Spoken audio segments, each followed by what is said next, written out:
नमस्कार, hot talk Bharat देख रहे हैं आप। मैं हूं दिवाकर विक्रम सिंह।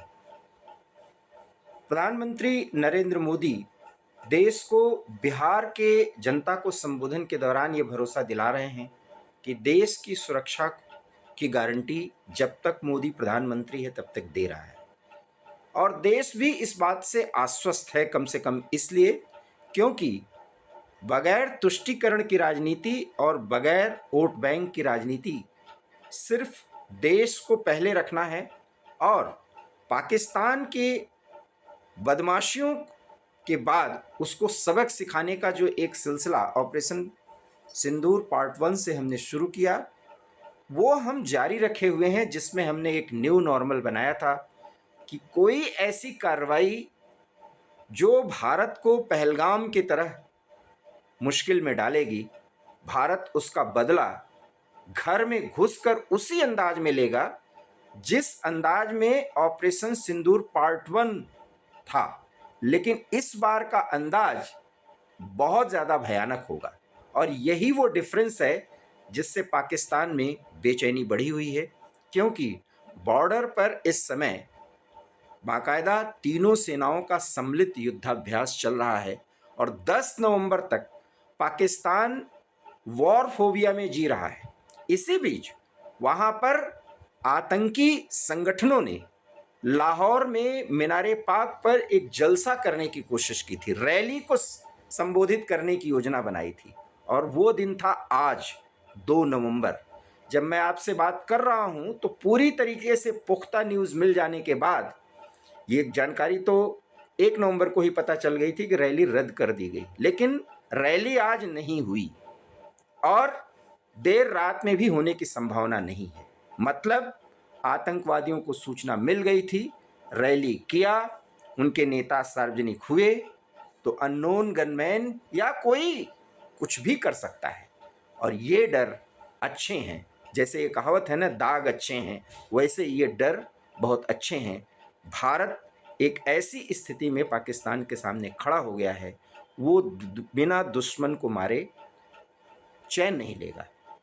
कर्नल वीरेंद्र साई सर, 2 नवंबर को जो रैली मीनारे पाक लाहौर में आयोजित की जानी थी वो स्थगित कर दी गई है। मायने और मतलब स्पष्ट हैं।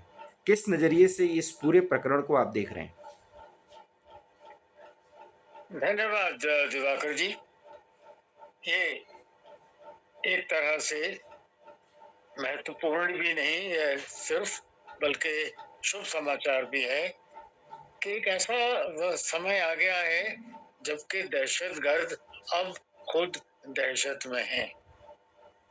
आतंकी लोग आतंकित हैं और जब आप ये समाचार मुझे दे रहे हैं कि वो रैली न सिर्फ मीनारे पाक में उन्होंने डर के कारण रद्द की, बल्कि इस बात को स्वीकार रहे हैं कि भारत के अटैक के डर की वजह से ये रद्द की गई। मैं समझता हूँ ये एक बड़ी महत्वपूर्ण डेवलपमेंट है। और इसके साथ ही मैं एक समाचार और दूं कि ये सब होने के बीच भी जो अननोन गनमैन हैं, उन्होंने आज भी एक अब्दुल माजिद या ऐसा कुछ नाम है, एक आतंकी को ढेर कर दिया। हाँ, लश्कर का एक आतंकी और मारा गया था जो हाफिज सईद का दाहिना हाथ। जी जी जी। हाँ, आज ही उसका औरों से मुलाकात हुई। तो ये एक और बढ़िया बात है कि न सिर्फ आतंकी अब आतंकित हो गए हैं, एक आशा की किरण बनती है कि अगर वो भयभीत होकर और गलत रास्ता छोड़ दें तो शायद न सिर्फ अपनी जान बचा पाएंगे, अपने देश का जो पाकिस्तान का अलर्ट में कितना ज्यादा पर डे खर्च हो रहा है, वो पैसा अपने मुल्क के लिए बचाएंगे और हो सकता है गरीबों को 2 समय की रोटी जो नसीब नहीं हो रही है वो हो सके। जी। जहाँ तक भारत का सवाल है, हम तो शांति प्रिय देश हैं। अगर वो शांति से रहना चाहते हैं तो बहुत अच्छी बात है, शांति से रहें। हमारा ऑफ अलर्ट जो लागू है और जो अभी भी इफेक्टिव है, उसकी तो बड़ी क्लियर टर्म्स हैं शैतानी करोगे तो मार पड़ेगी। सर, ये डेवलपमेंट इसलिए भी हुआ क्योंकि भारत और अमेरिका के बीच 10 साल का एक समझौता हो गया है, रक्षा जी समझौता। जी हाँ, एक तरफ रक्षा समझौता भी हो रहा है, एक तरफ उनके टोन और टेनर जिसको कहते हैं भाषा में, वो कुछ थोड़ा नरम पड़ता नजर आ रहा है। हालांकि टैरिफ्स की कोई उन्होंने अभी तक हमारे देश से बदली नहीं की है। जी। चाइना के साथ जरूर उनका कुछ समझौता हो गया है।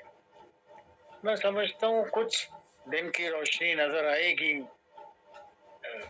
अमेरिकन राष्ट्रपति डोनाल्ड ट्रंप को, और शायद भारत के साथ भी समझौते में कुछ निकटता आए और कुछ फैसलों पर शायद हम लोगों की एक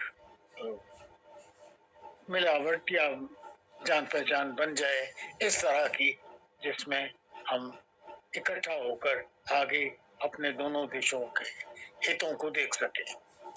भारत जिस तरीके से चीन को भी अब साध रहा है, हालांकि चीन हमारा बहुत गर्मजोशी से हमारा वो ऐसा मित्र हो उसका स्वागत करेंगे ऐसा नहीं कहा जा सकता, क्योंकि बहुत ज़्यादा मतभेद हैं और अब दुश्मनी की हद तक हैं, हम कह सकते हैं। लेकिन रूस, चीन, अमेरिका सब सध रहे हैं। पाकिस्तान में ये चर्चा है कि जब 10 साल का पैक्ट इनका रक्षा से संबंधित हो गया, वहाँ के रक्षा मंत्री और हमारे रक्षा मंत्री राजनाथ सिंह मिल करके ये समझौता भी कर चुके हैं, तो पाकिस्तान भी ट्रंप से नाराज दिख रहा है। वहाँ की आम जनता सोशल मीडिया पे जो वहाँ चर्चा है, इसके मायने और मतलब सर, पाकिस्तान फिर किसके गोद में खेलेगा? अब तो या उम्मा के गोद में खेले या तो चीन से जाके माफ़ी मांगे।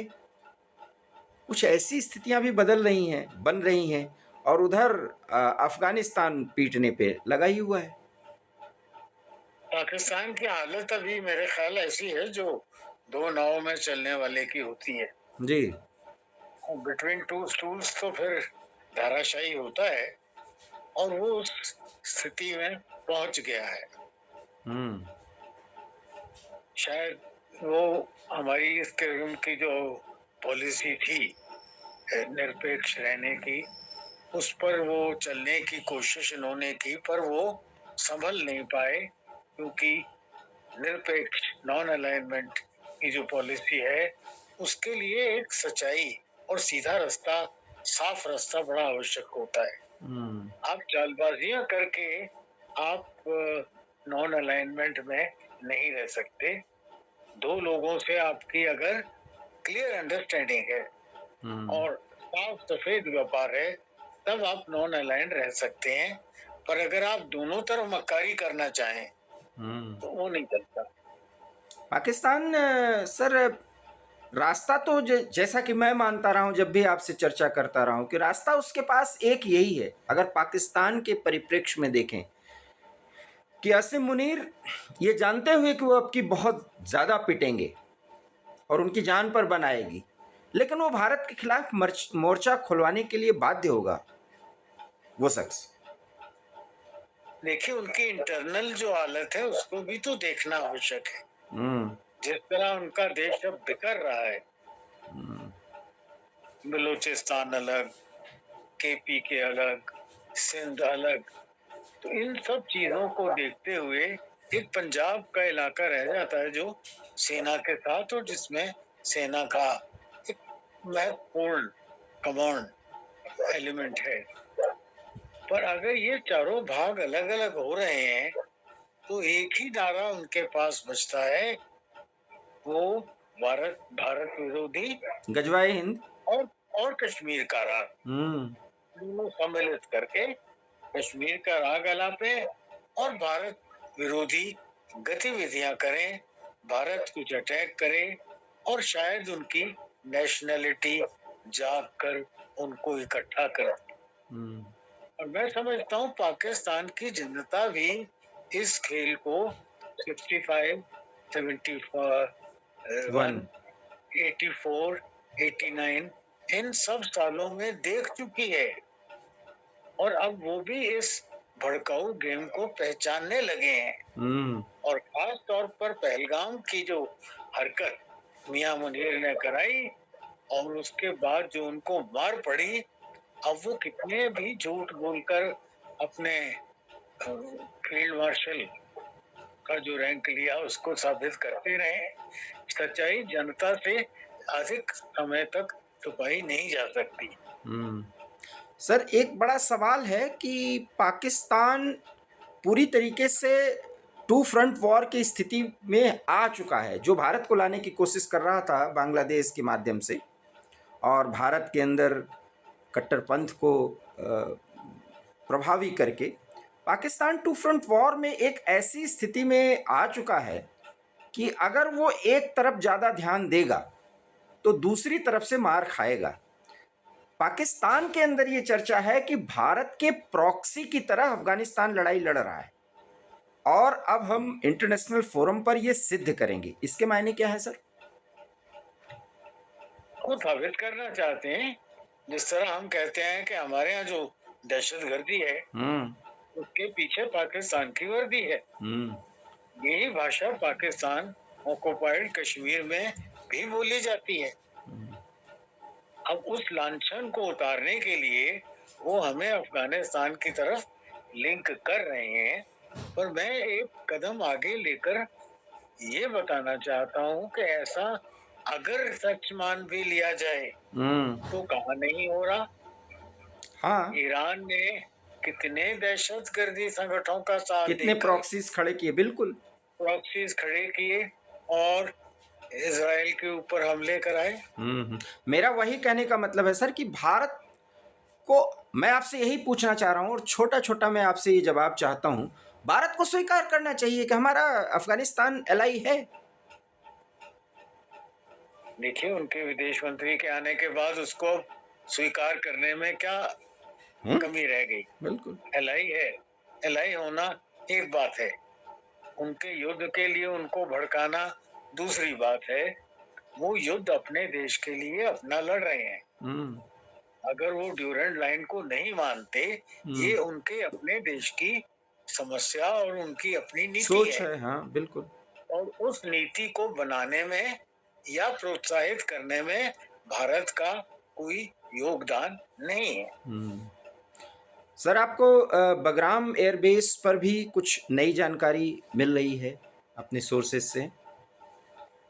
देखिए, बगराम में मैं समझता हूँ हमारे पैर कुछ हद तक मजबूती से टिके हैं, और जो अमेरिका की वो घुड़की थी कि खाली कर दो, ये कर दो, वो सब चलने वाला नहीं है। और अभी तो एक नेशन के तौर पर अफगानिस्तान अब मान्यता ऋषा ने दी है और लोग भी देंगे। एक समय आएगा कि वो पूरी मानवता अब मान्यता प्राप्त रिकॉग्नाइज देश हो जाएगा, और अगर उसने अमेरिका को ना किया है तो किया है। और अफगानिस्तान बांग्लादेश नहीं है। जिस तरह के बांग्लादेश ने भी तो ये शेख हसीना ने माना ही किया था ना कि मैं अपने देश में आपको बेस नहीं बनाने दूंगी। हाँ, बिल्कुल। जिसके परिणाम स्वरूप उन्होंने उसकी रूल को तोड़ दिया और रिजीम चेंज करा दिया, बेचारी को भागना पड़ा। पर ऐसा खेल अफगानिस्तान में अमेरिका नहीं खेल पाएगा, क्योंकि अभी कुछ ही तो समय गुजरा है जब वहां से मार खा के भागे हथियार पीछे छोड़कर। तो वो परीक्षण मेरा ख्याल ये अफगानिस्तान में नहीं करेंगे। ऐसे में भारत के साथ स्ट्रेटेजिक पार्टनरशिप जो अमेरिका के साथ भारत ने किया है, भारत ने और अमेरिका ने भारत के साथ किया है, तो बगराम एयरबेस पर अगर हमारी इतनी मजबूती है तो हम उसके एलाई हैं। अमेरिका से हमारी ज़्यादा अच्छी, क्योंकि भाई वो तो बहुत स्वार्थी हैं, उनका स्वार्थ जहाँ निकलता है वहाँ वो तुरंत अपने जियोपॉलिटिकल माइंडसेट को वो सेट करते हैं वहाँ पर। तो अमेरिका भारत से नज़दीकी बढ़ाएगा, ये उसकी मजबूरी बन गई, ऐसा लगता है सर, चाइना और अफगानिस्तान की बदली हुई परिस्थितियों को देखते हुए। मैं दिवाकर जी इसको ऐसे देखता हूँ, डोनाल्ड ट्रंप व्यापारी हैं और बहुत अच्छे व्यापारी हैं, और इस स्थिति को मैं ऐसा देखता हूँ कि एक व्यापारी जब दूसरे व्यापारी के मल्टीपल स्टोर में जाता है वो एक आइटम पसंद करता है, दूसरी आइटम पसंद करता है, डील करता है। इसका अभिप्राय ये बिल्कुल नहीं है कि वो हर आइटम ले लेगा। बिल्कुल सही बात। छोटे दर्जे पे मैं परचून की दुकान पर जाता हूँ, मुझे उसका बेसन पसंद है, शायद आटा पसंद नहीं है, तो मैं बेसन का डील कर लूंगा, आसन का आटे का डील नहीं करूंगा। जी। अगर चावल पसंद है और चना पसंद नहीं है, तो मैं क्यों उससे चना लूंगा? चना मैं वहां से लूंगा जहाँ के चने मुझे पसंद है। हम्म। तो जहां जहां अमेरिकन इंटरेस्ट सुटेबल है, हमसे ड्रग्स लेना उनको सूट करता है, हम्म। वो ले रहे हैं। हम्म। चाइना से उनको रेयर अर्थ लेना सूट करता है, वो ले रहे हैं। रशिया से ऑयल भी वो ले रहे हैं। तो ये जो नियम कायदे हैं, ये दूसरों पे थोपने वाले अलग होते हैं। जब अपने देश की स्थिति, अपने देश का व्यापार, अपने देश की प्रगति सामने आती है, तो आदमी वही करता है जो उसके देश के हित हित में में होता है। है। और बिल्कुल। जो जो उनके हित में है वो कर रहे हैं। कुछ ऐसे वो सब्जेक्ट हो सकते हैं जहां हमारी उनकी स्वीकृति बन जाए और हम एक दिशा में चल पड़े। अब हमें उनके वेपन सूट नहीं करते, हम नहीं ले रहे। तो अब जो वर्ल्ड की सिचुएशन बन रही है, ये वो टोटल हुक्म एक ने दे दिया और मेरा साम्राज्य और आप ये नहीं करेंगे, वो नहीं करेंगे। इसका उत्तर हमारे विदेश मंत्री कई बार दे चुके हैं कि हम वो सब करेंगे जो भारत के हित में है। आप भी वही सब कर रहे हो जो आपके देश के हित में है, बिल्कुल। तो फिर हमारी खिलाफत किस बात की? बहुत बहुत धन्यवाद सर, इतनी बड़ी जानकारी दी। लेकिन मैं संक्षेप में कुछ बातें कर्नल सर के साथ डिस्कशन जो हुए हैं उसमें जोड़ना चाहूँगा। और मेरा अपना मानना है इसमें, एक कंसेप्ट और परसेप्शन मेरा ये है कि अफ़गानिस्तान और भारत मिल कर के पाकिस्तान को पीट रहे हैं। अगर पाकिस्तान इससे वॉर फोबिया में जा रहा है और इंटरनेशनल कम्युनिटी में रोना रो रहा है, तो भारत को डायरेक्ट और इनडायरेक्ट डिप्लोमेटिक तरीके से स्वीकार करना चाहिए कि यस वी आर डूइंग। क्योंकि हम अपने को बचाने के लिए, अपने उस एग्जिस्टेंस के लिए जिसमें हमारा एग्जिस्टेंस पूरी दुनिया के सामने निखर के आएगा, हम किसी का सहयोग ले सकते हैं और अपने दुश्मन को हर कीमत पर हम दंडित करेंगे।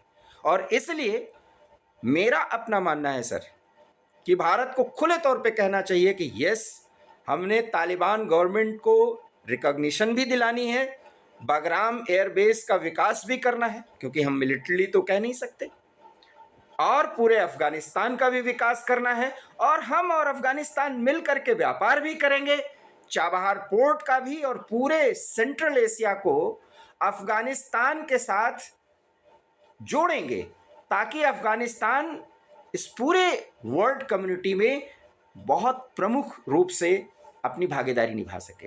भारत का ये योगदान शायद भारत को एक बड़ी ताकत बना देगा, जिसे न तो अमेरिका पसंद करेगा, न तो चीन, यहाँ तक कि हमारा सबसे अच्छा दोस्त रूस भी नहीं पसंद करेगा। इस पर सर आपका क्या कमेंट है? चलते चलते लाइटर मोड में जी, क्योंकि मेरी पुरानी रूट्स 200 साल जी, 235 साल पुरानी रूट्स अफगानिस्तान की हैं। कुछ लोग बगराम को रामबाग कहने लगे। बहुत बढ़िया बात। और चूंकि आपका अफगानिस्तान से भी एक रिलेशन है, आपकी दादी का कोई एक रिश्ता, वो बुआ दादी हमारी बुआ दादी अफगानिस्तान की थी और कश्मीर की रानी रही। जी, रानी दिद्दा जी। तो इसलिए अफगानिस्तान और हमारा बहुत हिस्टोरिकल संबंध है।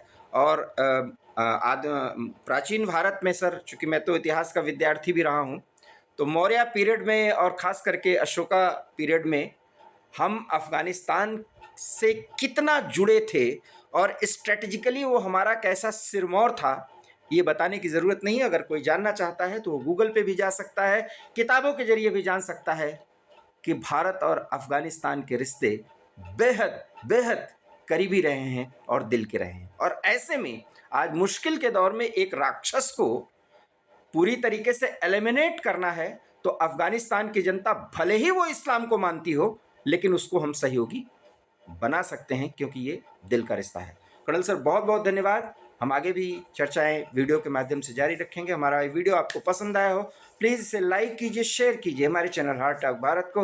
अगर आपने सब्सक्राइब नहीं किया है तो इसे सब्सक्राइब कर लीजिए। कर्नल सर से कोई सवाल हो तो ज़रूर पूछिए, क्योंकि ये लगभग प्रतिदिन देश विदेश से संबंधित वो स्ट्रेटेजिक मुद्दे जो भारत से सीधे सरोकार रखते हैं, उस पर अपना कमेंट्स देते हैं। बहुत बहुत धन्यवाद सर, नमस्कार। धन्यवाद दिवाकर जी।